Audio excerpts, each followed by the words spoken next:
nous allons passer à un exercice un peu différent maintenant, puisque nous avons prévu d'évoquer un projet qui nous tient à cœur. Et quand je dis nous, c'est un peu les organisateurs de ce colloque et un peu la communauté de chercheurs qui, je dirais, est un peu à l'origine de cette réunion d'aujourd'hui. Et donc, nous avions envisagé donc aujourd'hui de parler pour la première fois, de lancer un petit peu comment dirais-je, une balle pour discuter un petit peu de l'idée que nous avions de créer, disons, par association avec d'autres, mais l'idée d'avoir une sorte de collège du commun dans la perspective de transmission qui est dans les objectifs du colloque. Je voudrais simplement rappeler, parce qu'il y a une dimension un peu historique derrière notre travail, notre présence, qui est importante, dans la mesure où nous sommes plusieurs à avoir participé depuis plusieurs décennies à plusieurs catégories de projets, selon des méthodes extrêmement différentes. Il y a eu plusieurs séminaires qui ont été organisés sur un mode assez informel, avec le soutien du CERSA et de Jacques Chevalier, qui en était le directeur pendant plusieurs années, et que je remercie beaucoup, avec Daniel Boursier.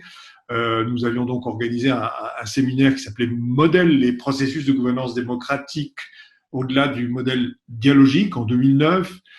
Puis il y a eu un deuxième séminaire, c'était sur le commun, l'État et le marché comme système. Et ceci a abouti en fait à donc ce colloque qui a été évoqué par Valérie Léronas tout à l'heure, donc qui était donc entre État et marché, la dynamique du commun vers de nouveaux équilibres, donc qui a eu lieu en Sorbonne en 2017.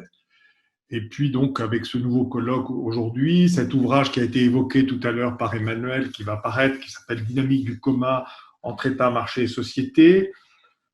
Voilà. En fait, un peu tous, partageons cette idée que l'accès au commun se fait sur la base d'un rapport connaissance-action qui est assez atypique, en fait, qui passe par des formes de co-fertilisation entre chercheurs, acteurs de terrain, avec des gens ordinaires. Il y a eu un projet comme par exemple qui a été assez important pour certains d'entre nous, qui s'appelle TrustNet, il y a eu 3 projets de suite, mais qui a démarré dans les années 96 jusqu'en 2006, mais qui nous a permis d'aller vraiment nous déplacer sur le terrain, de rencontrer des gens qui étaient affectés par je dirais, des processus de régulation des risques. Et nous avons vraiment pu accéder finalement à cette expérience et ça nous a énormément marqué, formé. Et donc, voilà, il y a cette idée que va présenter Sylvain Lavelle, qui est de ces premières discussions très préliminaires. Pour m'inspirer un peu des interventions qu'il y a eu avant, je dirais qu'on cherche plutôt à rassembler des nuages, comme disait Mireille Delmas-Marty, plutôt que de bâtir une pyramide, où on cherche quelque chose comme une école peu commune, comme l'évoquait Sandra Logier tout à l'heure. Et voilà, ça c'est la première chose que je voulais donc dire un peu en introduction. La deuxième chose, c'est qu'il y a une pluralité de courants de recherche sur les communs qui ne sont pas forcément reliés. D'abord parce qu'ils ont conduit leur chemin, construit leur identité dans des contextes différents, avec des méthodes différentes, des formes différentes de transmission, d'expérimentation et de partage de connaissances. En ce moment, ou demain, il y a un autre colloque sur les communs. Je remercie beaucoup certains des participants comme Nicole Alix, Stéphanie Léronas et d'autres qui vont participer dans cet autre colloque. On a eu un peu de mal, ça s'est fait un peu par hasard. On ne s'est pas du tout volontaire, mais on a reporté à cause du Covid et on est tombé sur la même date. Mais c'est juste pour dire qu'il y a vraiment des gens qui devraient se parler. Et donc, c'est un peu aussi derrière le Collège du commun, c'est l'idée de connecter, voilà, des événements. Alors, en particulier la COP des communs, qui est représentée par sa présidente aujourd'hui, qui va prendre la parole là tout à l'heure, après Sylvain Lavelle, pour parler un peu justement des méthodes originales, des approches qu'ils ont développées dans le cadre de leur initiative. Et voilà, je remercie beaucoup Nicole d'avoir accepté. Et puis je voulais juste dire, en fait, avant de passer la parole à Sylvain, qu'on est arrivé à l'idée d'un collège du commun, plutôt qu'un collège des communs. Et ceci a une petite importance.